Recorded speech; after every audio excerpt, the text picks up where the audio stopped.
everybody, it's Adam with HeartValveSurgery.com, and we are at the Endoscopic Cardiac Surgeons Club meeting in Northern Kentucky.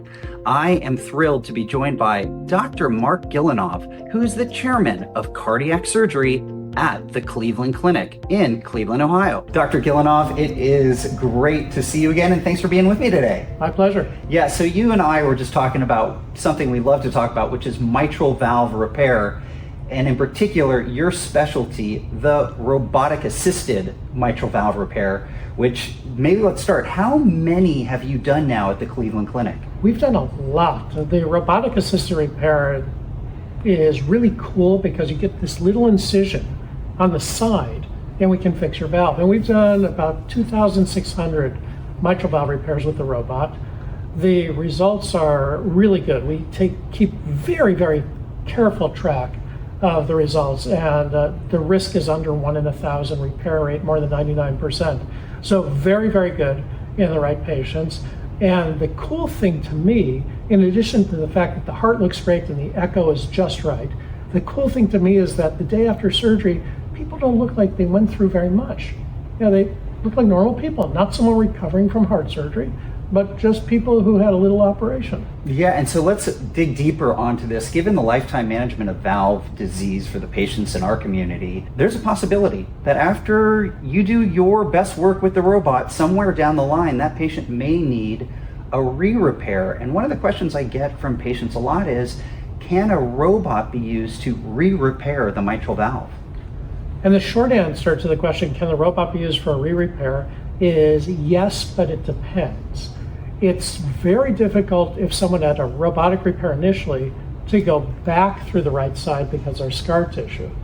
On the other hand, if someone had initially a sternal approach, a regular incision, it's not that hard to go back through the right side. So it depends on the patient, previous approach, the CT scan, and the real question for the patient is, where am I going to get the safest, best operation, lowest risk, highest chance of re-repair?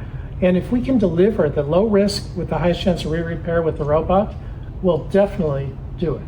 And I'm going to ask you a follow-up because I'm sure the patients are curious. You mentioned that you've already had a primary repair done.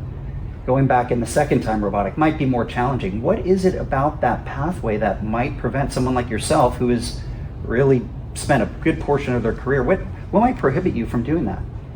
The main problem is scar tissue.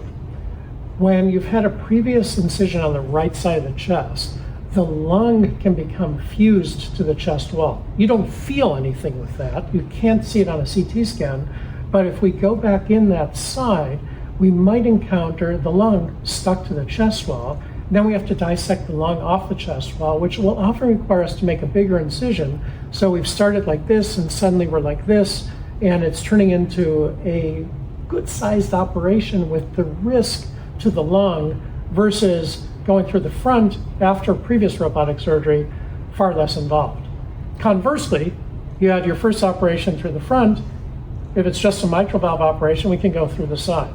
So you want to go where you haven't been previously, take the road less traveled in the first operation. Great. Well, on behalf of the patients in our community, patients all over the world, thanks so much, Dr. Gillinov, for everything that you and your team are doing at the Cleveland Clinic. Thanks for being with me today. My pleasure.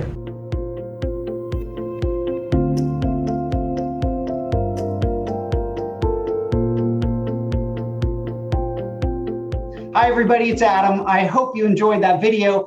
And don't forget, you can always subscribe to our YouTube channel, watch the next 2 educational videos coming up on your screen, or click the blue button to visit HeartValveSurgery.com.